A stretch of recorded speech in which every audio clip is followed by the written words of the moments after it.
Hey everyone, my name's Christy. Welcome to my corner. It is Flosstube Friday. I'm so excited. I have been really looking forward to filming this video and talking about my stitching. I had no idea how happy I would be to talk about my embroidery, so thank you for providing me a place to do that. Thank you to everyone who watched my first Flosstube. I was expecting literally my mom and my friend Sarah, who lives across the street, to watch it, and that's it.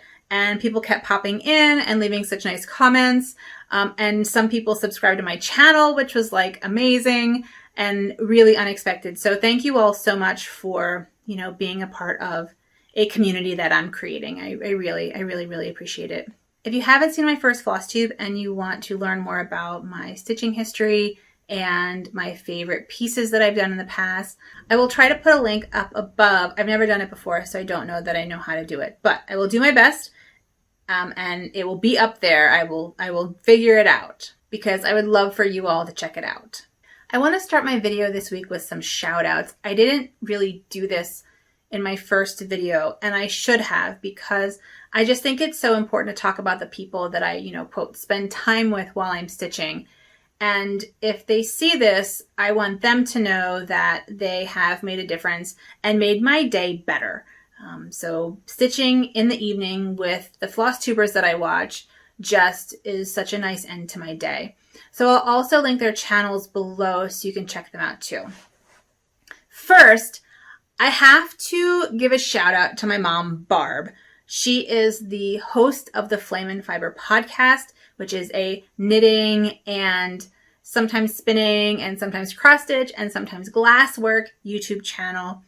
I am saying this, of course, with the full knowledge that the vast majority of the people who watched my first Flosstube and who are probably watching this Flosstube actually came from her channel, because she did a shout out for me on her vlog and I think on her podcast. So thank you, Mom, for your support. I really appreciate you.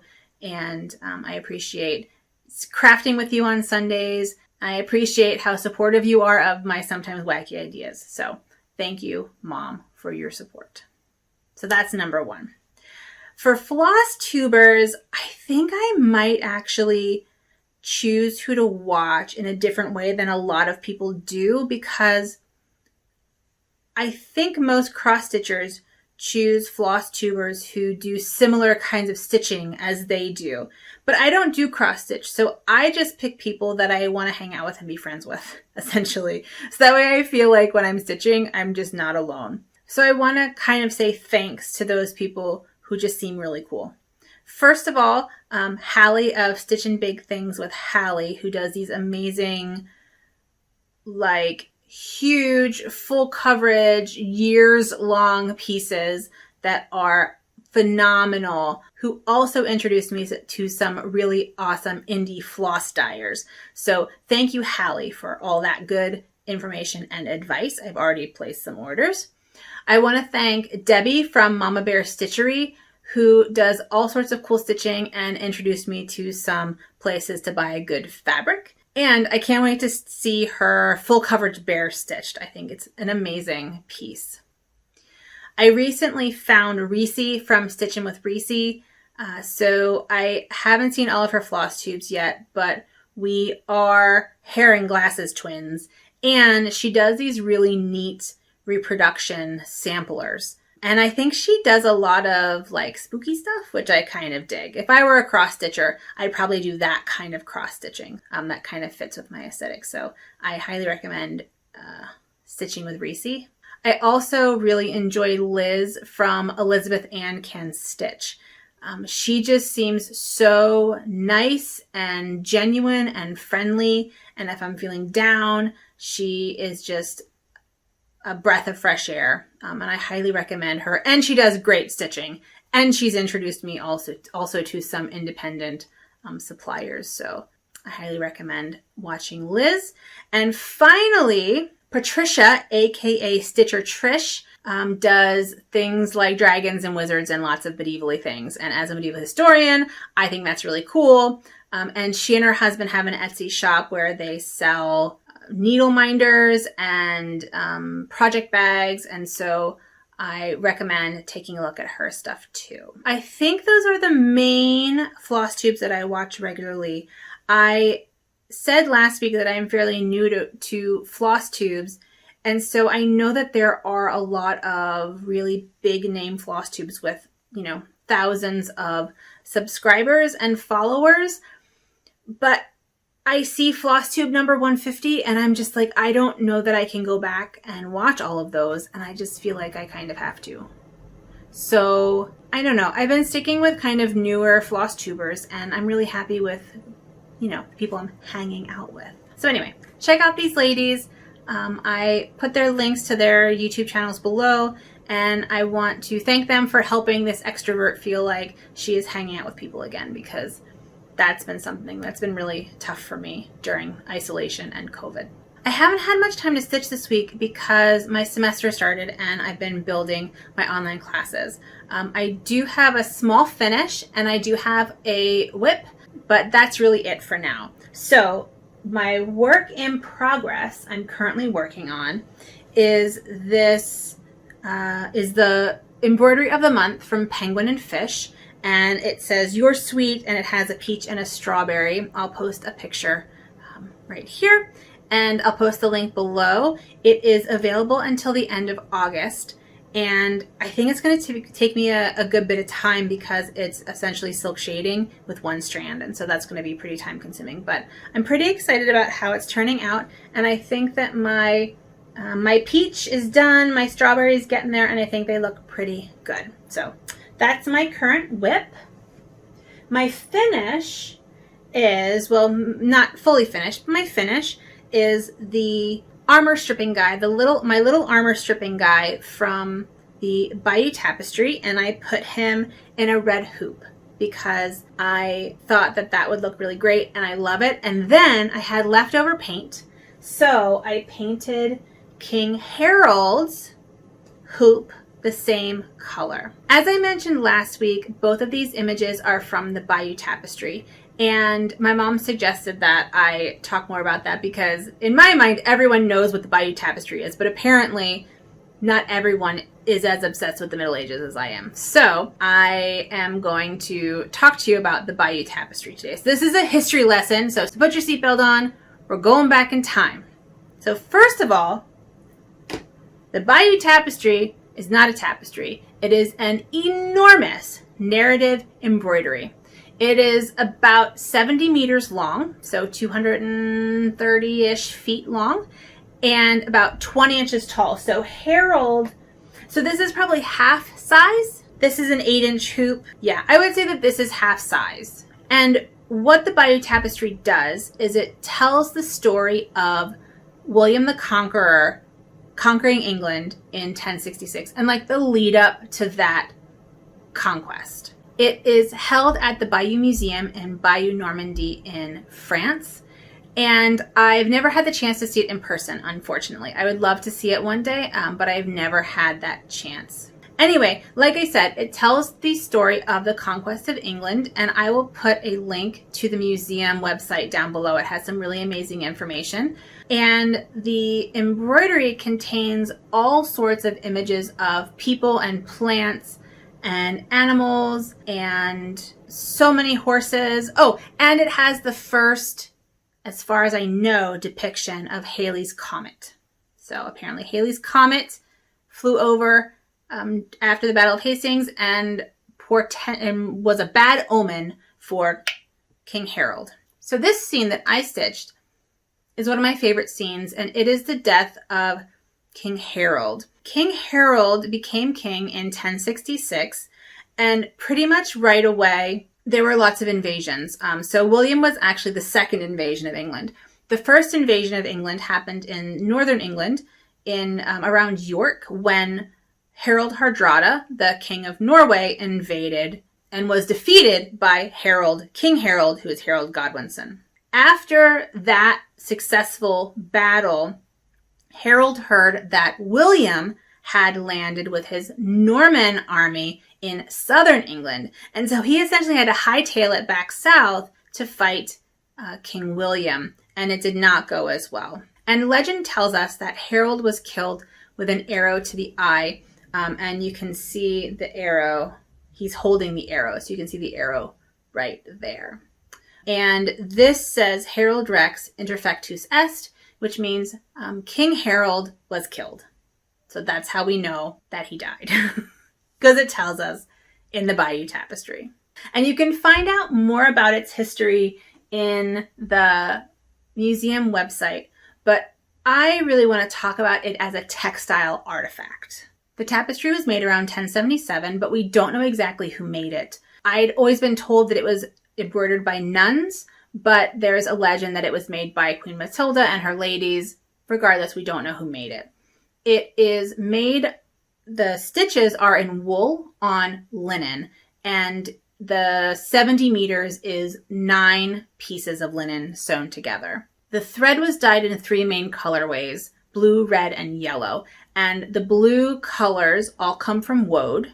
The red colors all come from madder, M-A-D-D-E-R. And the yellow colors come from dyer's rocket. It uses 4 main stitches, 3 of which are still used today.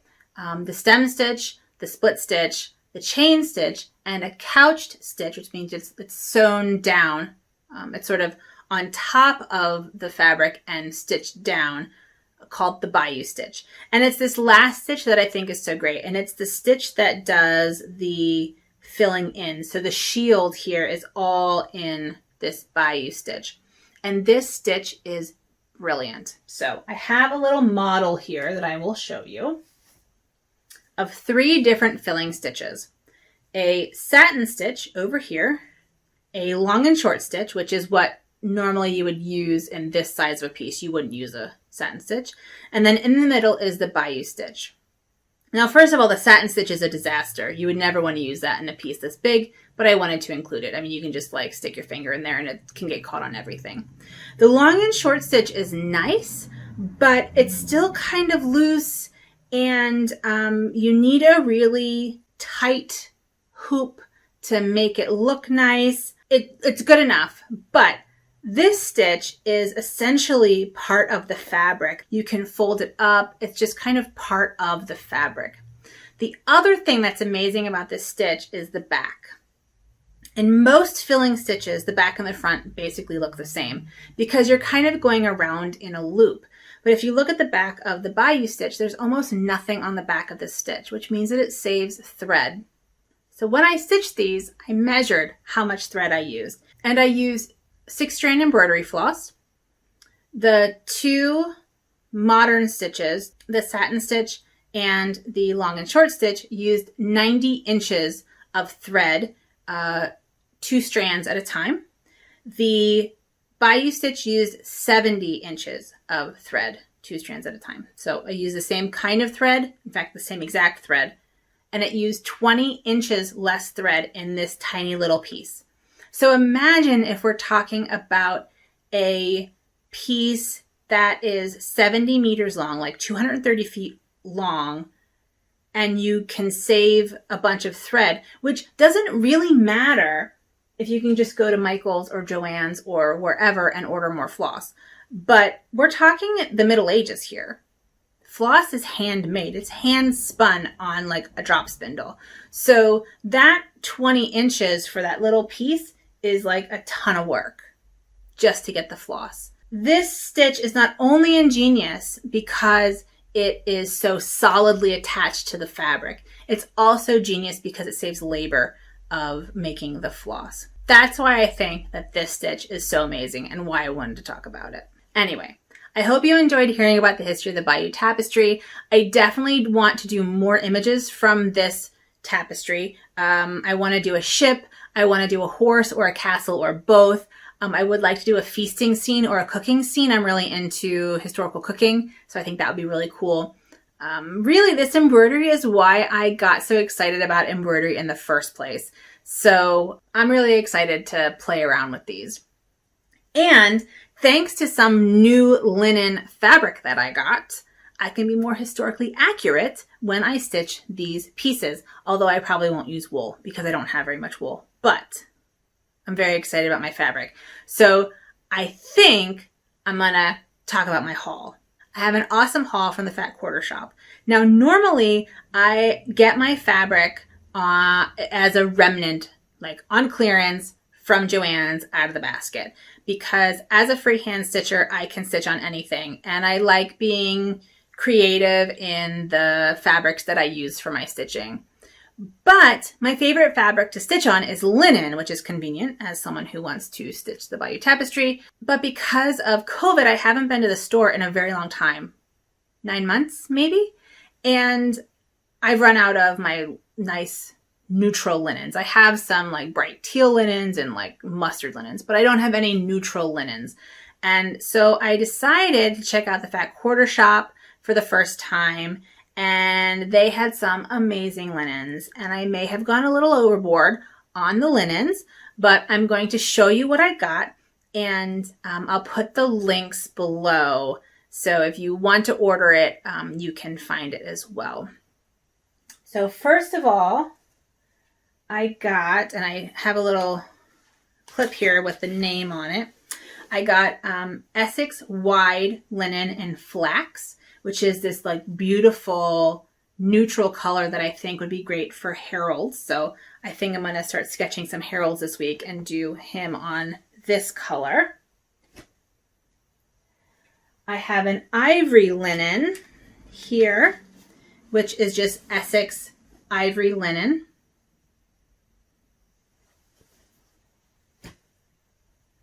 I have a Essex yarn dyed natural homespun linen, and I don't know if you can see, but it has more of a texture to it, which I really kind of like. Harold might go on this. I'll have to decide. Maybe I'll ask my friend which one she likes better. I just got a white. I got 2 yards of a white linen. This is just an Essex wide white linen, so it's 55 inches wide, but that's just lovely. And this I want to experiment with watercolors underneath my embroidery, and I think that'll be really cool. Ooh, and then I got some sparkly ones, because of course I did. This one here, oh, these are all metallic yarn dyed Essex linen. So this one is called Celestial, and if you can't see the sparkles, I'll try and insert a picture or a video so you can see them. But this is basically a black linen with a green and blue sparkle on it. I would love to do, it's called Celestial, and I would love to do a Celestial on it. So that's that. I got, this one is in platinum, and so it is a silver, it's a silver linen with the same green sparkles. And then this one here is called Crystal, and it is a white linen with those same green sparkles. And I thought that this white one would be excellent for like winter scenes or something. I don't have plans for the gray one, but the platinum, but I had to get it. I got just a Essex linen in silver, which is just a lovely gray linen. Don't have plans for that. And then I got this really interesting fabric. It is Wonder Linen Enchanted Forest. It's actually 100% cotton, so it's not real linen, but it has a linen look, and it has the beautiful trees on it, and I love the beautiful trees. I don't have plans for this either.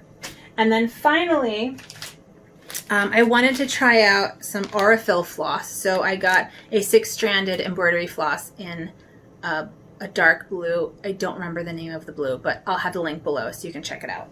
So that's my haul from the Fat Quarter Shop, and oh man, I cannot wait to start stitching. I really can't. So finally, my plans for the week. I hope to have a bit more time to stitch this week because my class is built and I just have to keep it running, and that takes way less time. I do want to sketch out another Harold for my friend, like I said, and use one of those linens.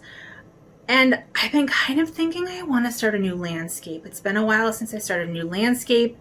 And in my Facebook mentions, it has been a year since I did my first landscape, which was a moon rising over the sea. And so I'll post a picture here that I sold to a friend of mine. And so I'm thinking of revisiting that theme using the techniques and the new skills that I've learned over the past year. So I might start that. I also have been thinking that I want to try the needle felting kits that I got last week.